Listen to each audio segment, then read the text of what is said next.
Hi friends, I'm Lily. Welcome back to Lily's Crochet Cottage. Have you noticed how so many modern homes, even the beautiful ones, can sometimes feel a little bit empty? Not empty of furniture, but empty of that feeling. We've all spent years seeing sleek, minimalist lines and gray-on-gray palettes, but lately, something wonderful is happening. People are looking backward to move forward. They're rediscovering the secrets tucked away in our grandmother's small, sun-filled cottages, homes that weren't large, but were immensely rich in soul. Today, we're going to explore why those old-fashioned decorating secrets are making such a huge comeback in small homes and tiny cottages. Today, we're talking about how a single handmade crochet throw or a well-placed lace doily can solve a decorating problem that a brand new sofa just can't fix. Before we begin, I'd love to know, do you have an old handmade piece in your home? Maybe a crochet blanket your grandmother made, a favorite quilt, or a little thrifted treasure that still makes the room feel more like you? I'd love to hear your stories in the comments.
The first secret I want to share is something Grandma knew instinctively.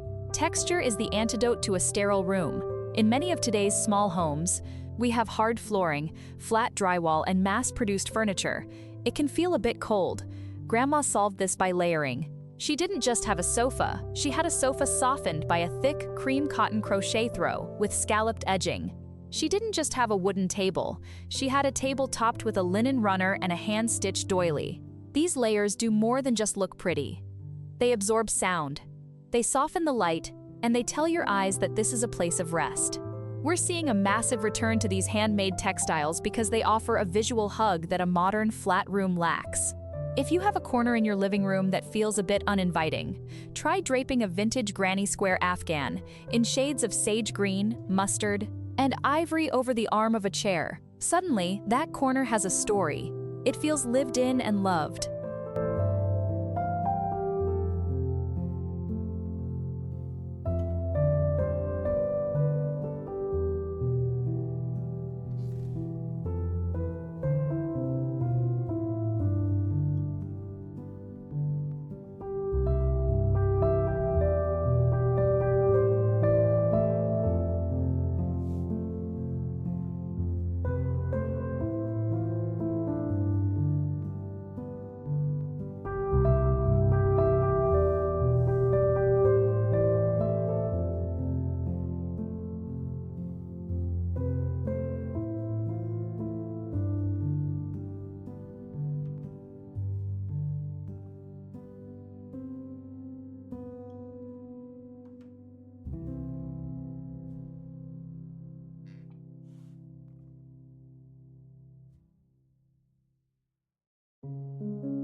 Grandma's kitchen was often the smallest room in the house, yet it was the one everyone wanted to be in. Her secret wasn't high-end appliances, it was functional beauty. In a small cottage kitchen, every inch has to work, but it doesn't have to look industrial.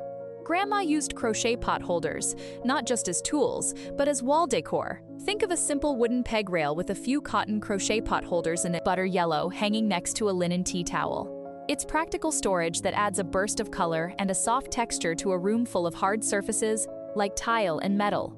If you're looking to bring this feel to your home, look for those little handmade storage solutions. A crochet hanging basket for onions or garlic, or even a small lace trim added to the edge of an open pantry shelf, can transform a utility space into a charming vignette. It reminds us that even the most everyday tasks, like making a cup of tea or toast, deserve to happen in a space that feels beautiful.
Now, let's step into the bedroom.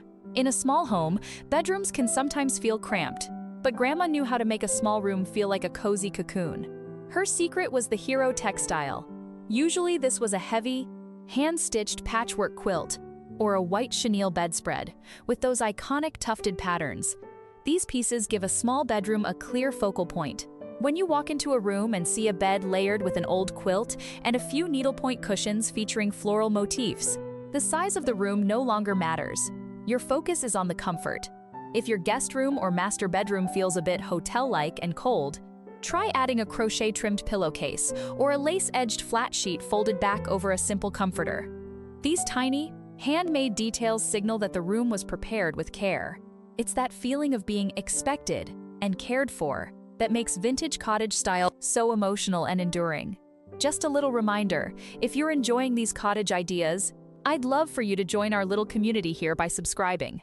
It helps me so much in sharing these nostalgic moments with you.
One of the biggest questions I get is, Lily, how do I use these vintage treasures without my home looking messy?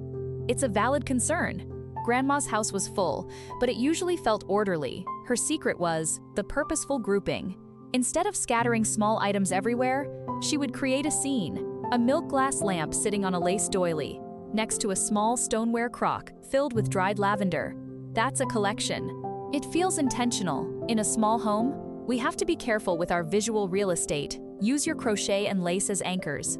A doily under a vase of garden flowers tells the eye, look here, this is a special spot. It defines the space. If you have a collection of old teacups or blue transferware, don't hide them in a cupboard. Put them on a small painted cottage shelf, but line the shelf with a bit of handmade lace trim first. It frames the collection and makes the display feel finished and professional, rather than just stuff on a shelf.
Ultimately, the reason we are all falling back in love with these handmade secrets is because they remind us of a slower pace of life. A crochet blanket takes time to make. A quilt is a labor of love. When we bring these items into our homes, we're bringing in that slow living energy. Whether you're in a tiny apartment, a suburban farmhouse, or a small cottage, you don't need a total renovation to find this warmth. You just need a few old souls in the room, a bit of yarn, a bit of lace, and the memory of a home that was loved. Thank you so much for spending this time with me today. I hope these little secrets inspired you to look at your own home with fresh eyes. Don't forget to like this video if it brought a little warmth to your day, and I'll see you next time in the cottage.